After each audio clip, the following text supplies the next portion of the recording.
எறா பிரியாணி எப்படி செய்யலாம்னு பார்க்கலாம் வாங்க. ஒரு பாத்திரத்தை எடுத்து அதில் கொஞ்சமாக ஆயில் விட்டுக்கலாம்.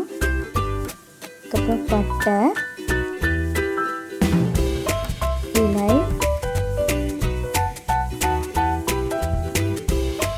கிராம்பு,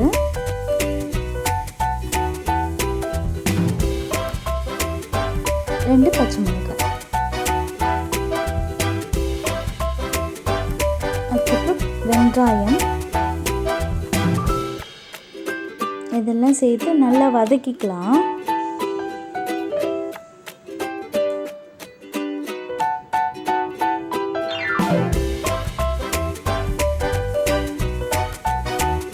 நல்லா வதக்கினதுக்கப்புறம்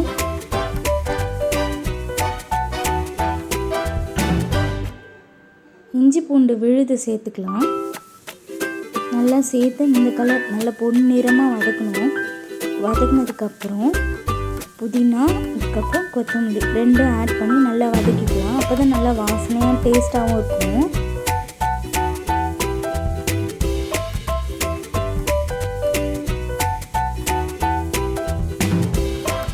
நல்லா வதங்கினதுக்கப்புறம் தக்காளி போட்டுக்கலாம். தக்காளி பழம் ஆட் பண்ணிக்கலாம்.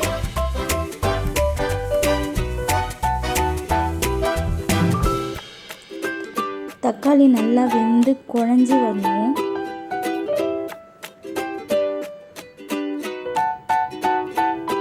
தேவையான அளவுக்கு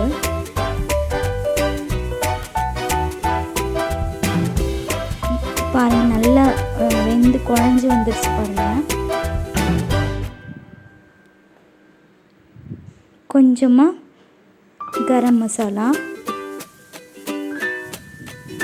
பிரியாணி மசாலா,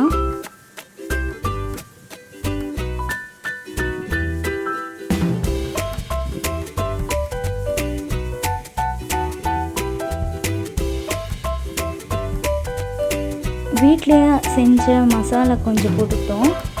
அதுக்கப்புறம் சில்லி பவுடர் எல்லாம் சேர்த்து கலந்ததுக்கப்புறம் எறாவை சேர்த்துக்கலாம்.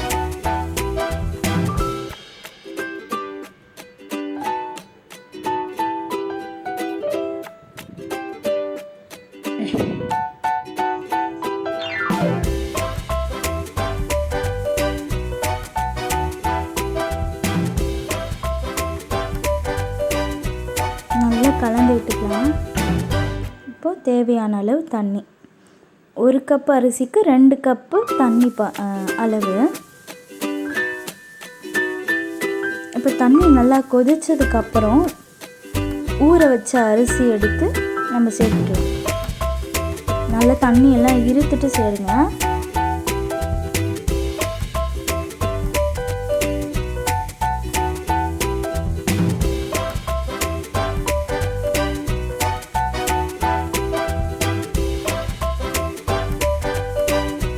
சேர்த்ததுக்கப்புறம் நல்லா கிண்டி விட்டுருங்க. ரொம்ப கிண்டாதீங்க, உடஞ்சிரும்.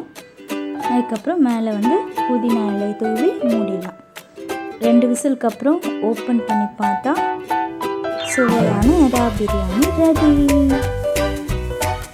சாப்பிட்றதுக்கும் நல்லா டேஸ்ட்டாக தான் இருந்துச்சு. நீங்களும் ஒரு தடவை வீட்டில் மாதிரி ட்ரை பண்ணி பாருங்கள். பார்த்துட்டு எப்படி இருக்குன்னு சொல்லுங்கள். பார்க்கும்போதே உங்களுக்கு தெரியும் கரெக்டான பதத்தில் வந்திருக்குன்னு. சாப்பிடவும் நல்லா டேஸ்ட்டாக இருந்துச்சு.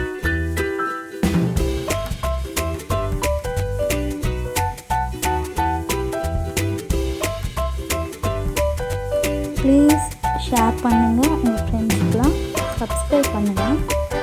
பாய்.